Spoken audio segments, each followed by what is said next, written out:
السلام عليكم ورحمة الله وبركاته. halkani waa dadaal academy oo laga barto luqadda ingiriisiga. waxaynu soo maranay kunka jumladood ee loogu isticmaalka badan yahay luqadda ingiriisiga. 1000 most common English phrases waana casharkii 11aad. May I speak to Mr. Smith please?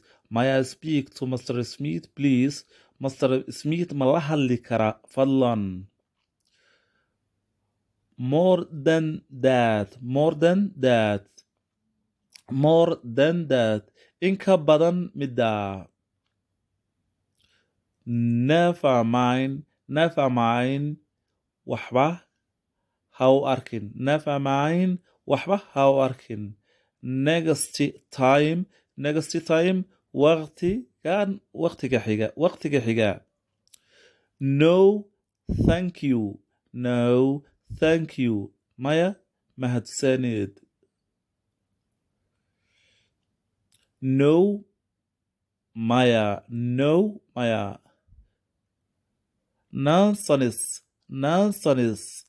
Aan micno lahayn. Nonsense aan micno lahayn.